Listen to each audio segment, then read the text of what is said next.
उत्तर प्रदेश के आगामी विधानसभा चुनाव में अभी समय बाकी है, लेकिन प्रदेश में सरकार बनाने को लेकर गुणागणित अभी से ही शुरू होता हुआ दिखाई दे रहा है। भतीजे आकाश आनंद को पार्टी से निकालने के बाद बसपा सुप्रीमो मायावती ने तेवर दिखाने शुरू कर दिए हैं। मायावती ने अपने बीते कुछ बयानों में बीजेपी को आड़े हाथों लेकर इस बात का एहसास करा दिया है। मायावती के इन बदलते तेवरों से राजनीतिक गलियारों में चर्चाओं का दौर भी शुरू हो गया है। चर्चा है कि अखिलेश यादव और मायावती एक बार फिर साथ आ सकते हैं। अगर ये दोनों नेता साथ आते हैं तो साल 1993 में मिली सपा बसपा गठबंधन की करिश्माई जीत को दोहराते हुए नजर आ सकते हैं। दरअसल यूपी में जीत की हैट्रिक लगाने के लिए सत्ताधारी बीजेपी हिंदुत्व के एजेंडे पर कार्य कर रही है। सीएम योगी ने बजट सत्र के दौरान इसकी एक वानगी भी पेश कर दी है। उधर मुख्य विपक्षी समाजवादी पार्टी अपने पीडीए के सहारे यूपी की सत्ता में वापसी करना चाहती है, लेकिन इसी बीच महान दल के अध्यक्ष केशव देव मौर्य ने बड़ा बयान दे दिया है। केशव देव मौर्य ने कहा कि बीजेपी से अकेले ना ही समाजवादी पार्टी जीत पाएगी और ना ही अकेले बहुजन समाज पार्टी जीत पाएगी। उन्होंने कहा कि ऐसे समय में बेहतर यही होगा कि सपा और बसपा दोनों मिलकर बीजेपी को सत्ता से हटाकर 2027 में सरकार बना ले।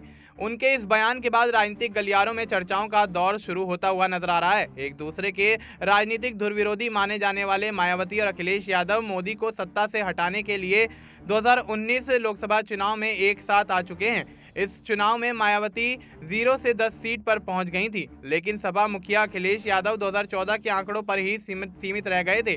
हालांकि 10 सीटों का फायदा होने के बाद भी मायावती ने सपा का वोट बसपा में ट्रांसफर न होने का आरोप लगाते हुए अपने रास्ते अलग कर लिए थे। इसके बाद से पूर्व मुख्यमंत्री मायावती अक्सर बीजेपी की तुलना में सपा और कांग्रेस पर ज्यादा हमला बोलने लगी थी।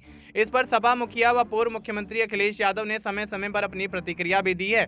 यही नहीं, सपा ने बसपा के टिकटों पर भी तमाम सवाल खड़े कर दिए हैं। वहीं राजनीतिक जानकारों की माने तो राजनीति में कोई किसी का स्थायी दोस्त या दुश्मन नहीं होता है। 1993 में गठबंधन की सरकार बनाने के बाद 1995 के गेस्ट हाउस कांड के बाद मुलायम सिंह यादव और मायावती के रास्ते अलग अलग हो गए थे, लेकिन साल बाद सपा और बसपा साथ आ गए थे। साल 2009 के चुनाव में अखिलेश और मायावती के साथ मुलायम सिंह यादव एक साथ मंच पर नजर आए थे।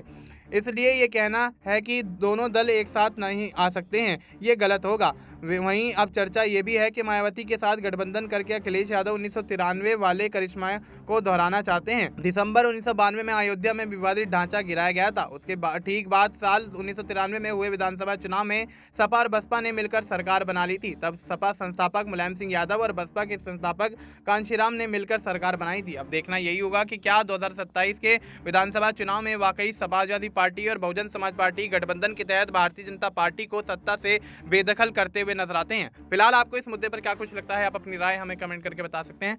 बाकी देश और दुनिया से जुड़ी तमाम जानकारी के लिए आप देखते रहिए एसपीएन 9 न्यूज।